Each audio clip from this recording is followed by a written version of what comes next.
మామ ఒక్కసారి వీడియో చూడండి. నువ్వు ఓడరా ఏ కంపెనీ నుంచి నువ్వు జెప్టో ఒక ఐడి కార్డు చెప్పి ఐడి కార్డు చెప్పి ఐడి కార్డు ఉన్నది జెప్టోలా మరి ఐడి కార్డు ఉన్నది జెప్టోలా అవలా వాళ్ళు పిల్లగా కథలు వాడకు. ఐటమ్ ఎందుకు తీసుకుంటారు నువ్వు ఆగు. ఐటమ్ ఎందుకు తీసుకుంటారు సెక్యూరిటీ ఎక్కువ ఆర్గ్యుమెంట్ ఏమైనా అగ్రిమెంట్ చేసినా నువ్వు అప్పులు కొడతావా లేదా నువ్వు దెంగే బింగే ఏంది సార్ దెంగే బింగే ఏంది దెబ్బలు అవుతారా బ్రో మంచిగా మాట్లాడండి మేము దగ్గర ఏం పని చేయడానికి రాలే ఈ పని మనిషి కాదు దెంగే బింగే పక్కగా మాట్లాడండి గుద్ద వాళ్ళని మా పాపలు పడుతుంది పాపలు దిగుతున్నాను ఆవులాగాను నాకు బరాబర్ ఉంది మీ అమ్మ సంపద వస్తారండి ఉచ్చ వస్తుంటారు అమ్మడి కొడుకు గండి కొడతా మీ అమ్మ ఏరా నీ కొడుక లేకపోతే నీ అన్న కొడుక లేకపోతే నీ తమ్ముడు కొడుక నేను నీ ఇష్టం వచ్చినట్టు మాట్లాడుతున్నావు. ఈ ఎండలకి ఉచ్చబోసుకోవడానికి 5 నిమిషాలు బయటికి రారా ఈ ముసలమ్ముండా.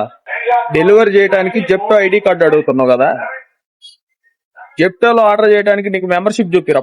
పంది తిన్నట్టు ఏసీలో కూర్చొని తినడం అనుకున్నావేంది ఎండకు తిరిగి కష్టపడటం అంటే. నీ ఇష్టం వచ్చినట్టు మాట్లాడుతున్నావు కదా, నీకు దమ్ముంటే ఒక రోజు మొత్తం డెలివరీ బాయ్స్ బండికి తిరుగురా వాళ్ళతో పాటు.